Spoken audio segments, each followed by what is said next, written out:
ఇంకను రాజు 50 మందికి అధిపతి అయిన ఒకనిని వాని 50 మందితో కూడా పంపగా 50 మంది మీద అధిపతి అయిన ఆ మూడవ వాడు వచ్చి ఏలియా ఎదుట మోకాళ్ళుని, దైవజనుడా, దయచేసి నా ప్రాణమును నీ దాసులైన ఈ 50 మంది ప్రాణములను నీ దృష్టికి ప్రియమైనవిగా ఉండనిమ్ము, చిత్తగించము. ఆకాశము నుండి అగ్ని దిగి వచ్చి వెనకటి పంచదశాధిపతులను ఇద్దరిని వాని 50 మందితో కూడా దహించెను. అయితే నా ప్రాణము నీ దృష్టికి ప్రియమైనదిగా ఉండనిమ్మని మనవి చేయగా యెహోవా దూత వానికి భయపడక వానితో కూడా దిగిపోమ్మని ఏలియాకు సెలవిచ్చెను.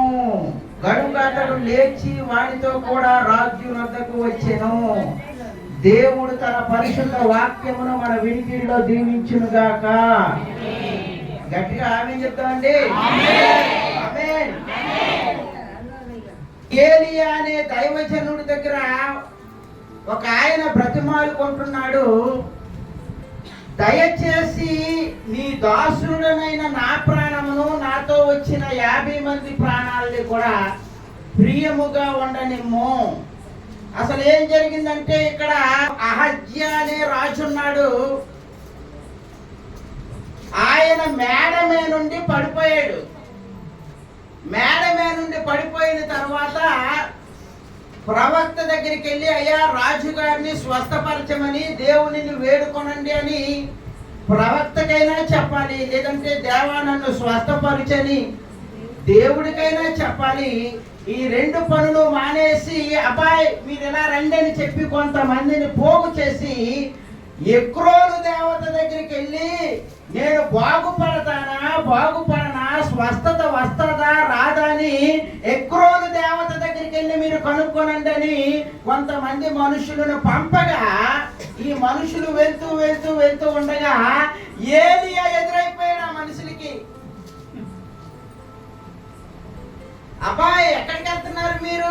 రాజుగారు మేడమే నుండి పడిపోగా రాజుగారు మంచం మీద ఉన్నారు, పడక మీద ఉన్నారు, బ్రతుకుతాడా స్వస్థత వస్తదా అని కనుక్కోమని ఎక్రోను దేవత ఆ సంబంధమైన వాటి దగ్గరికి మమ్మల్ని పంపాడనగా వాడు ఎక్కిన మంచము దిగడు.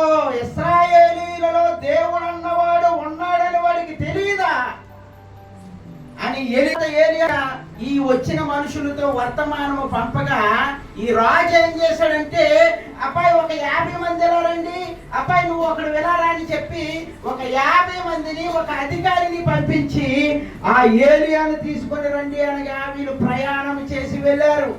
వెళ్ళిన తర్వాత ఏలియా దగ్గరికి వెళ్ళి, దైవజనుడా రాజుగారు రమ్మంటున్నారు, రావయ్యా. నేనే గాని దైవజనుడనైతే నిన్ను నీ 50 మందిని కూడా ఆకాశము నుండి అగ్ని వచ్చి దహించునుగాక అన్నాడు ఏలియా. దేవునికి స్తోత్రం కలుగుగాక. అలాగా 51 మంది కూడా కాలిపోయింది. మళ్ళీ రాలేదేటని రాజుగారు మరలా ఏం చేశాడంటే, అసలు నాకు స్వస్థత వస్తుందా ఇలాంటి పని చేశాడని మరలా ఒక 50 మంది మరొక అధికారిని పంపగా, దైవజనుడా రాజుగారు రమ్మంటున్నారయ్యా, నేనే కాని దైవజనుడిని అయితే దేవునికి విరోధమైన పని చేశాడు కాబట్టి రాజు పౌరుషము గల దైవజనుడు ఏలియా నిన్ను నీ 50 మందిని కూడా ఆకాశము నుండి అగ్ని దిగి వచ్చి దహించునుగా కానీ పలికితే దేవుని దగ్గర నుండి అగ్ని వచ్చి వారిని దహించింది. దేవునికి స్తోత్రం కలుగుతుంది. హల్లెలూయా, హల్లెలూయా.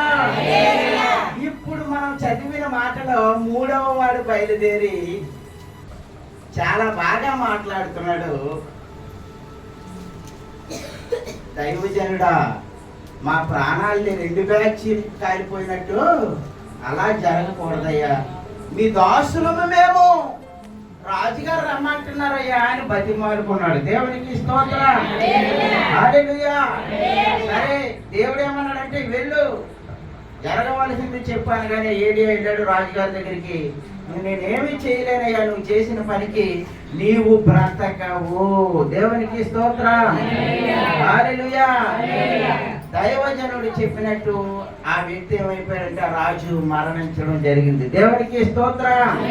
హల్లెలూయా. 2వ రాజుల గ్రంథం 6వ అధ్యాయంలో మరొక మాటను చదువుతున్నాను. 6వ అధ్యాయము 17వ వచనము.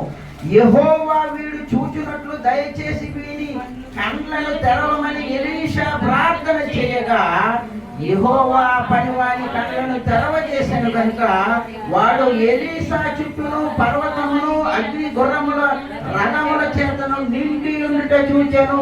దేవునికి స్తోత్రం కలుగును గాక. ఇక్కడ చదవబడిన భాగంలో ఎలీషా కనబడుతున్నాడు. ఈ ఎలీషా కాలంలో సిరియా రాజు కొన్ని ఇశ్రాయేలీల మీదకి యుద్ధానికి రావడానికి, ఇశ్రాయేలీలను ఇబ్బంది పెట్టడానికి, దేవుని పిల్లల్ని ఏదో చేయడానికి ప్రయత్నాలు చేస్తున్నాడు. ఆ చేసిన ప్రయత్నాలు ఏం జరుగుతుందంటే అక్కడ విషయాలన్నీ కూడా ఇశ్రాయేలీలైన రాజుగారికి తెలిసిపోతున్నాయి. ఆ సిరియా రాజు ఏమనుకున్నాడంటే మన విషయాలన్నీ అక్కడికి ఎలాగెళ్తున్నాయి, మనలోనే ఎవడో పంపి చెప్తున్నట్టున్నాడంటే వీళ్ళంటారు, బాబు ఇక్కడ విషయాలన్నీ ఇక్కడ వారెవరూ చెప్పలేదు, కానీ అక్కడ దైవజనుడు ఒకడు ఉన్నాడు, ఎలీషా ఆయన పేరు. ఆయన ఇక్కడ జరుగుతున్నవన్నీ పసిగట్టి ఏం చేస్తున్నాడంటే వాళ్ళ రాజుగారికి చెప్పి వారిని జాగ్రత్త పరుస్తున్నాడంటే సిరియా రాజు ఏం చేశాడంటే అయితే ఆ దైవజనుడిని ఆ ఎలీషాని పట్టుకొని రెండో మొత్తం మీద సైన్యాన్ని పంపించాడు ఎలీషా మీదకి. సైన్యాన్ని పంపించగా వెళ్ళారు, సైన్యం అంతా వెళ్ళారు. ఎలీషా చుట్టూ కూడా సైన్యం ఉంది, అది ఎవరికి కనబడలేదు. దేవుని సైన్యము.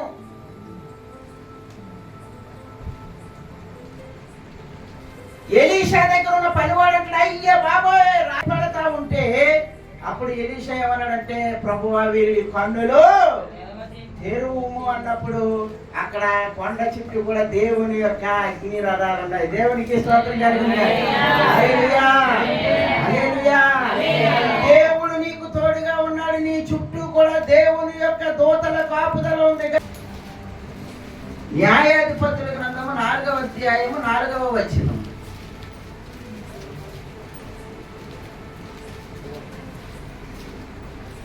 ఆ కాలమున లప్పీదోతునకు భార్య అయిన దెబోరాను ప్రవక్త్రి ఇశ్రాయేలీయులకు న్యాయాధిపతిగా ఉండెను. చాలండి.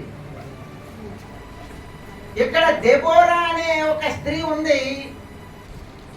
ఈమె ఎవరంటే యుద్ధ వీరురాలు, ధైర్యవంతురాలు. ఇశ్రాయేలీయులు బానిసలుగా ఉన్నారు. బానిసలుగా ఉన్నప్పుడు ఈమె ఏం చేస్తుందంటే ఒక చెట్టు క్రింద కూర్చొని ఇశ్రాయేలీయులకి న్యాయం చెబుతా ఉంది. దేవుని గురించి దేవుని మాటలు చెప్పి ప్రతి కుటుంబాన్ని కూడా బలపరుస్తా ఉంది. ఆఖరికి ఈవిడ దెబోరా సరళ వృక్షం అని ఆ చెట్టుకి ఈమెకి కూడా పేరెట్టేశారు. దేవునికి స్తోత్రం కలుగును గాక. హల్లెలూయా. ఈవిడ ఆడదే గాని స్త్రీయే గాని అనేక కుటుంబాలను బలపరుస్తా ఉంది.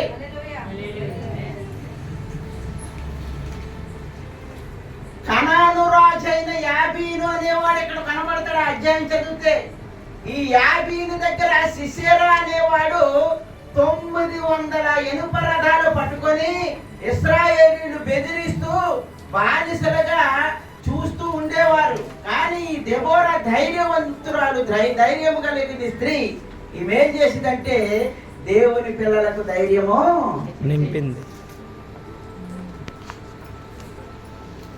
భర్త వస్తాడు ఇంటికి, పాలు ప్యాకెట్ లేదండి, టీ పొడి లేదండి, బియ్యం లేవండి, కారం లేదండి, ఉప్పు లేదండి, పప్పు లేదండి.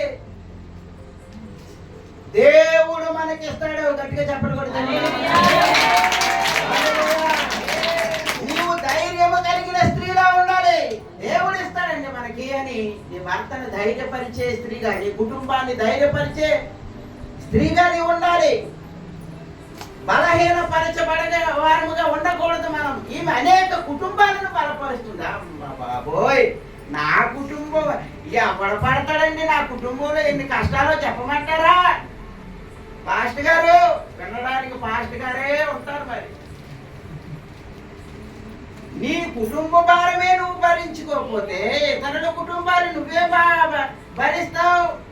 అనేక మందిని నీవు రక్షణలోనికి నడిపించి అనేక మంది కుటుంబాలను దేవుని రాజ్యాన్ని కట్టాలని దేవుడు నిన్ను రక్షిస్తే నువ్వు ఊరికి రావడమే కష్టమైపోతే ఎలాగమ్మా? దేవునికి స్తోత్రం. హల్లెలూయా. అప్పుడు ఇంతలో బారాక్ అని ఆయన వచ్చాడే, బారాకు 10,000 మందిని తీసిరా, ఆ 900 రథాలు ఆ యాబీను రాజుతో మనము యుద్ధము చేద్దామని యుద్ధానికి సిద్ధమైంది దేవోరా. దేవునికి స్తోత్రం. ఏమంటే ఆడపిల్ల యుద్ధానికి సిద్ధమవుతుంది చెప్పండి? ఎంత ధైర్యవంతురాలి ఈమె. యుద్ధానికి సిద్ధమైంది. ఆఖరికి దేవుడు కూడా సహాయం చేశాడు. ఈ 10,000 మందిని బారాకుని తీసుకుని యుద్ధానికి వెళ్ళినప్పుడు దేవుడు వారికి సహాయం చేశాడు. యెహోవా ఆ సిసెరా సైన్యమును కలతపరిచాడు. ఎర్ర సముద్రాన్ని పాయలు చేసిన దేవుడు, ఆకాశము నుండి మన్నాను కురిపించిన దేవుడు, నీళ్ళలో బండలో నుండి నీళ్ళిచ్చిన దేవుణ్ణి మనము నమ్ముకున్నాం. గట్టిగా చెప్పలు కూడా నీవు నమ్ముకున్న దేవుడు నీ కుటుంబంలో నీ జీవితంలో బలమైన కార్యాలు యేసు నామములో చేయునుగాక. యేసు నామములో నీవు దీవింపబడుదువుగాక. అక్కడ యుద్ధానికి వెళ్ళింది, యుద్ధంలో గెలిచింది. నీ కుటుంబ పరిస్థితులను బట్టి, సమస్యలను బట్టి ఇంట్లో నుండి పారిపోతానండి, ఈ ఇంట్లో నేను ఉండలేనండి, బ్రతకలు, ఇలాంటి మాటలు దేవుని పిల్లలకు తగదు. దేవుడు మనకు తోడుగా ఉండి దేవుడు మనల్ని నడిపించి దీవించునుగాక. దేవుడి వాక్యమును దీవించునుగాక. ఆమేన్. Thank you sir.